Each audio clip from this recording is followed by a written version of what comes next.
I'm going to read what it says in the dictionary, because actually I was quite surprised by it as well. The Collins English Dictionary said, a young working-class woman from Essex area typically considered as being unintelligent, materialistic, devoid of taste and sexually promiscuous. The Oxford English Dictionary says a contemptuous term applied to a type of young woman supposedly to be found in and around Essex and variously characterised as unintelligent, promiscuous and materialistic. I mean, that's pretty tough. This is describing you just purely where you were born. Yeah, well, it's a term coined, isn't it, through Essex girl jokes back in the 80s. And we think that's why it's ended up in the dictionary, but we were really surprised as to the definition. We thought it would be, at worst, the kind of caricature that you might expect from those Essex girl jokes, you know, the white stilettos, etc., that might be a bit easier to disassociate yourself from. But we were really surprised to see that there was at least no secondary definition that said girl from or in Essex, because we know that people use it that way too. You know. What made you want to go looking for this, Natasha? Why were you looking to find out what it said in the dictionary? Sure. We were launching the Mother Hub, which is a networking and events company, and we're based in Essex, so we wanted to do a little research on the local demographic. We typed Essex women into Google. Fairly predictably, we're led to Essex girl jokes, but then came across this definition, sort of official in the dictionary, with this appalling definition, really, very subjective definition as well. That's how we came across it. It was quite shocking.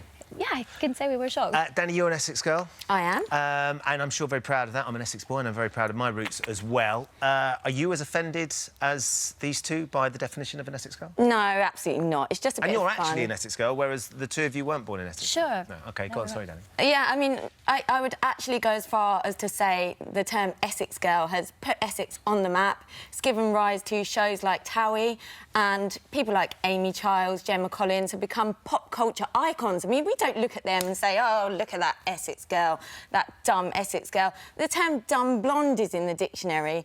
But, Holly, do you feel... Well, hang on a minute. You're in a campaign against this? Are half of women in Britain now going to start campaigning against the term dumb blonde?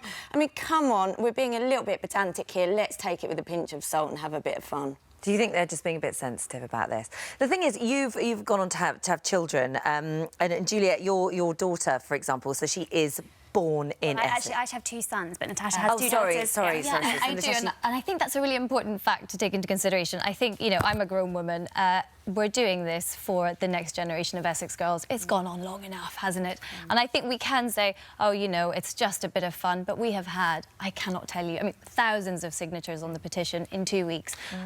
Comments about, you know, girls at university having to work doubly hard just to sort of shake that off, you know, to prove themselves. But that's an important point, though, isn't it? Because what Dani's saying, she's from Essex, she just thinks it's the great thing about the Essex girls, as she sees them, is that they can have a bit of a laugh, they can look at something like this and they can shake it off, and they'll go and prove that they're hard-working, bright, intelligent, ambitious young ladies.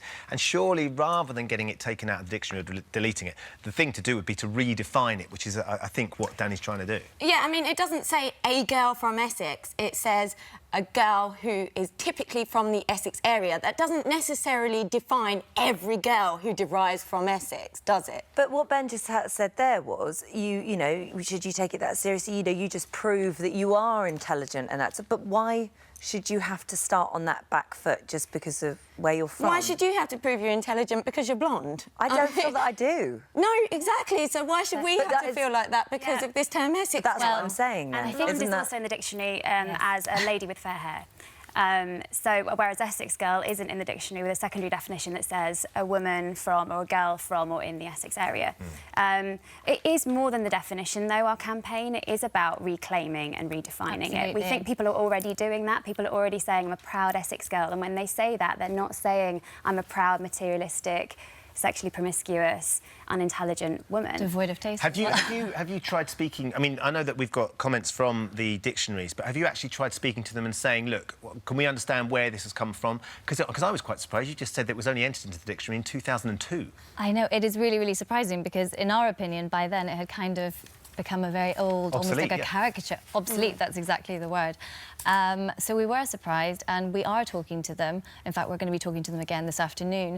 And yeah, that's what we would Well, like. the is definitely Oxford a redefinition. dictionaries that we got in touch with them, they said we set out to describe the language as it is used rather than specify how words should be used. We don't exclude offensive or vulgar terms as they are part of the language. We can't make changes as a result of a petition. This would go against our editorial policy and undermine the evidence-based approach that our dictionaries are built on.